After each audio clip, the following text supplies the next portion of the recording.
polos.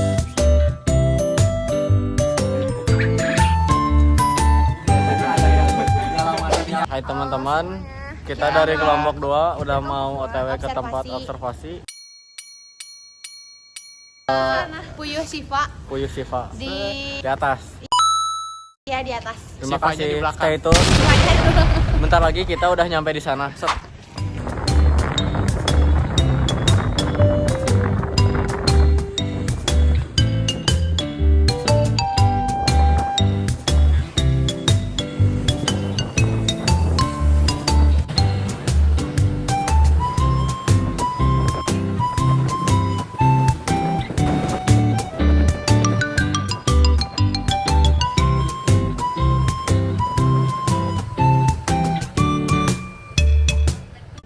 Guys, kita udah nyampe di tempatnya. Ini udah ada di apa namanya? Puyuh Siva.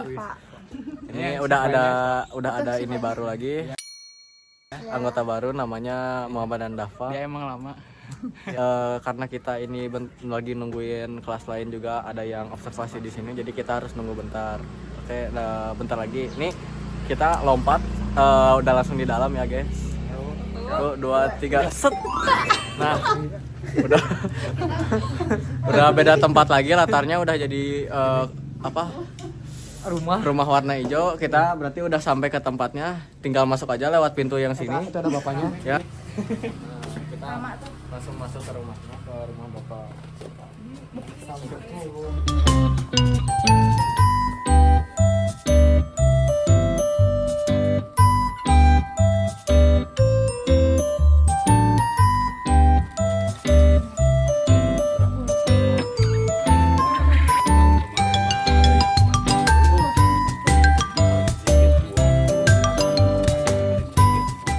Assalamualaikum warahmatullahi wabarakatuh. Kami dari kelompok 2 dari sekolah SMA Negeri 5 Cimahi datang ke tempat peternakan Puyuh Siva untuk observasi untuk memenuhi tugas mata pelajaran prakarya. Sebelumnya izin memperkenalkan diri, nama saya Erlangga Rizky Dirgantara. Nama saya Afan Hidayat. Nama saya Muhammad Andafa. Aulia Rizky, nama saya Kirana, nama saya Geisha. Perkenalkan, nama saya Dudu Sunardi dari Peternakan Puyuh Siva yang beralamat Jalan Cep Kartawirya, Gang Arisantir, nomor 228A, RT 6 RW 7. Peternakan Puyuh Siva, tempat observasi dan edukasi penelitian unggas Kota Cimahi. Kita mulai dari yang dasarnya dulu ya Bapak. Kalau untuk ini peternakan unggas apa Bapak? Saja. Ya, peternakan unggas Di apa? lokasi ini hanya unggas jenis puyuh dan ayam pedaging, ayam petelur juga, ayam pejantan. Kebetulan berbeda lokasi juga ada, cuman berjauhan tempatnya, beda lokasi, beda RW. Yang di sini cuman ayam dan puyuh. Dan pertanyaan kedua, mungkin tadi sudah dijelaskan oleh Bapak juga, boleh untuk dijelaskan lagi untuk tempat dan lokasi peternakannya ada di mana saja Bapak?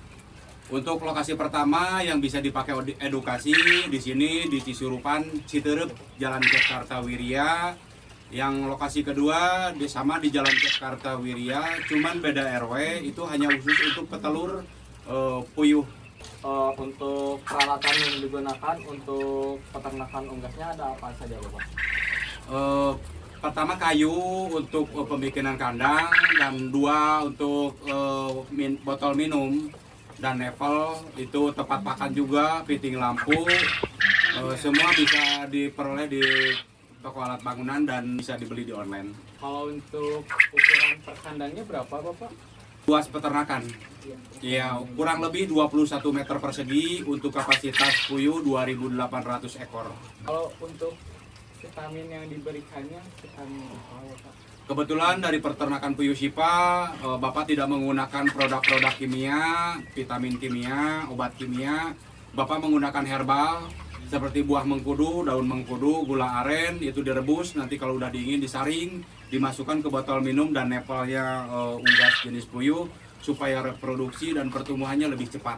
Lanjutnya Bapak, untuk modalnya berapa sih untuk membuat peternakan ini? Modal awal dulu tahun 96 Bapak punya uang 1.500.000 untuk pembelian alat-alat kandang dan alat-alat untuk bahan untuk mesin petas, dan 500.000-nya untuk pembelian bibit. Kebetulan Bapak beli bibitnya jauh dari Blitar karena bibit lebih bagus, bobotnya lebih tinggi 225 gram per ekor. Berapa keuntungan yang bisa dihasilkan dari peternakan ini? Untuk bulan ini Bapak dari semua hasil penjualan dari dok, deoki, telur, daging untuk reptil, daging untuk konsumsi, kotorannya juga sekitar untuk bulan ini 22 juta udah dipotong biaya operasional. Kalau untuk hasilnya dijualnya kemana? Untuk telur Bapak dijual ke pasar tradisional dan rumah sakit juga. Untuk dog Bapak dijual ke pakan reptil, untuk daging ke resto, untuk kotoran Bapak dijual ke buat kutu air, untuk pakan ikan kecil seperti gapi, cupang, dan separuh dijual ke petani untuk pupuk bunga mawar. Mungkin dari Bapak ada yang menceritakan untuk disampaikan juga. Ya, untuk adik-adik semua, untuk para pemuda, mudah-mudahan jadi peternak puyuh sebenarnya gampang. Jadi seandainya ada yang mau beternak puyuh bisa sekolah di Bapak dengan gratis. Untuk penjualan, cara marketingnya juga Bapak nanti bisa diarahkan juga. Dan untuk ayam petelur, ayam pedaging bisa sekolah di Bapak. Soalnya ayam membutuhkan protein 16%. Kalau puyuh meskipun bobot bodinya kecil, itu paling tinggi 325 gram. Itu protein yang dibutuhkan, dia itu 24%. Kalau pakan yang dibutuhkan itu 30 gram untuk unggas jenis puyuh. Dibagi dua untuk pagi dan sore, dan kalau ayam 70 gram itu dibagi dua. Karena protein lebih tinggi, si bobot puyuh itu harus lebih tinggi juga. Karena telur juga mengandung protein yang lebih tinggi proteinnya dan gizinya dari telur ayam. Perbandingan untuk telur puyuh 1 butir 1 kilo untuk telur ayam.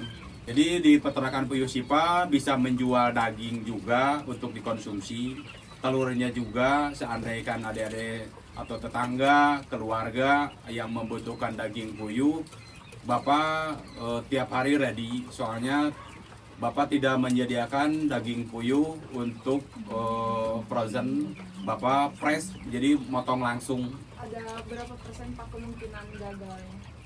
Kalau gagal nggak ada sih ya. Kalau kemarin netasin telur ada gagal, soalnya kemarin ada guncangan gempa yang lebih tinggi di Garut ya kalau nggak salah.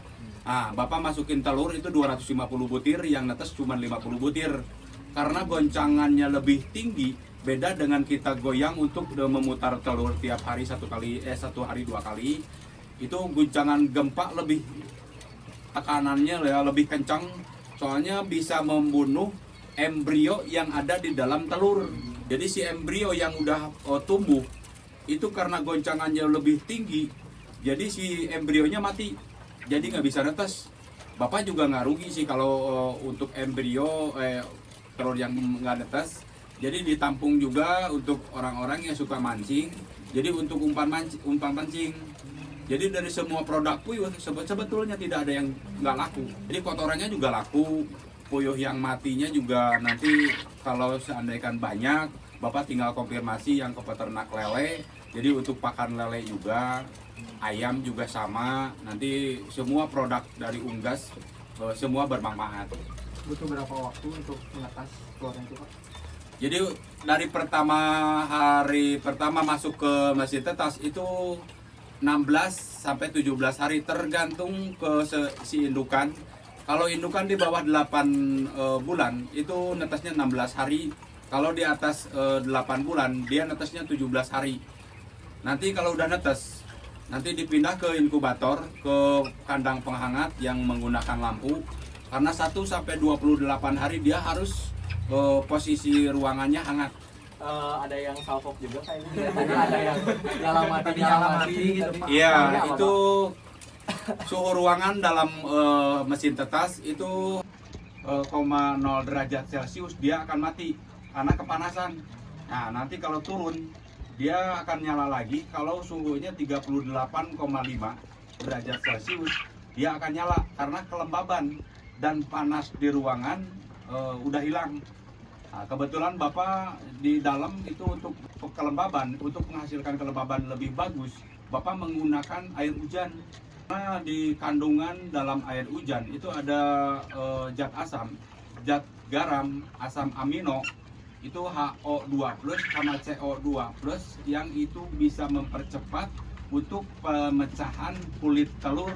Nanti kalau pas jamnya waktunya untuk dia netes, dia lebih cepat, satu patokan dia bisa pecah. Kalau misalnya melihara puyuh gini ada pencegahan yang maksudnya yang dicegah gitu biar gak kenapa-kenapa gitu. Misalnya seperti mati Kayak, gitu Pak. biar atau gak apa. mati atau biar Iya. gak sakit.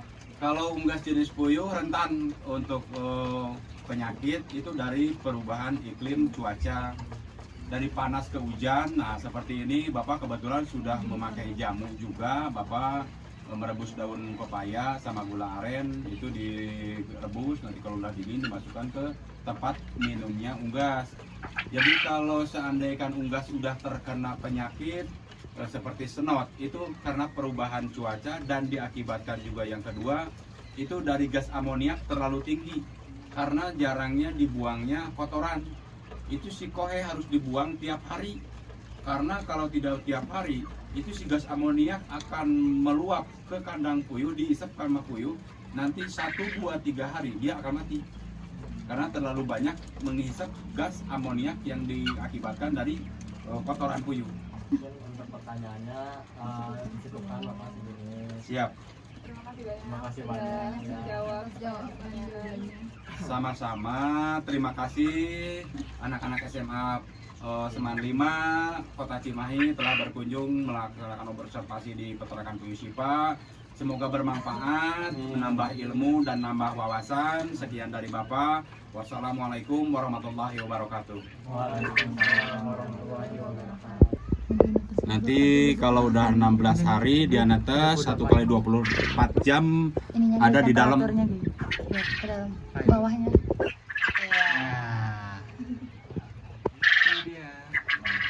Nah, nanti kalau udah netes 1 kali 24 jam dipindah ke 1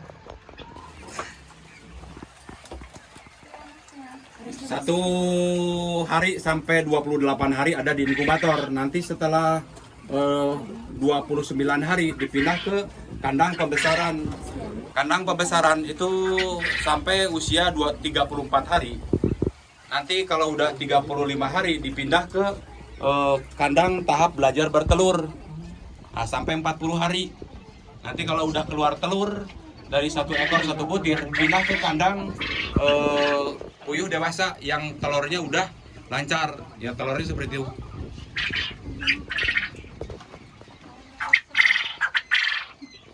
Kebetulan puyuhnya tadi udah diambil sama Pak Ju sama Dream Pak Dago untuk pakan reptil Jawa Barat, ngambil pakannya di sini kayak buat elang, ular, Burung hantu ya Pak. pres ya, burung hantu, alap-alap.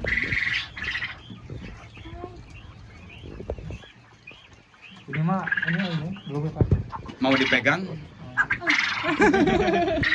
Ini puyuh pejantan, si warna bulu lebih cerah, beda dengan betina. Ciri-ciri puyuh pejantan bahwa dagunya gelap dan bulunya lebih cerah, beda dengan betina. Coba pan pegang Bang. Awas terbang loh. Enggak bakalan terbang, Enggak. enggak bakalan matuk. Ini bukan ular. Jangan ditekan. Apanya? Enggak. Aku suka makan telur puyuh, Pak. Emang iya ya, Pak?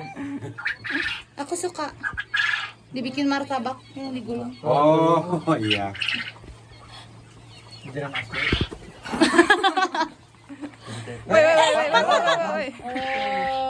Ini puyuh betina lebih bobotnya lebih tinggi, lebih berat, di 250 gram. Ciri-ciri untuk betina itu warna bulunya lebih gelap, soalnya beda bulu dengan pejantan cerah. Ciri-ciri bawah dagu untuk betina bawahnya polos. Ini. Iya. Ini puyuh betina, bobotnya lebih tinggi karena untuk reproduksi telur tiap hari. Keturunan dinosaurus ini. Itu ayam petelur. Kebetulan untuk dibawa ke Sindangkerta pesanan karena Bapak membuka pendidikan unggas, semua jenis unggas, mau bebek juga. Karena kalau di Kabupaten Bandung Barat itu ada 22.000 peternak yang Bapak bimbing. Soalnya kalau Cimahi baru bisa dihitung dengan jari, soalnya lokasi susah.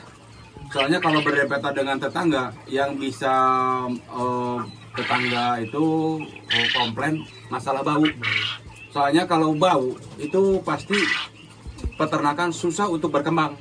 Jadi kalau seandainya kalau padat penduduk itu harus bisa mengolah kotoran ya supaya tidak bau ke tetangga.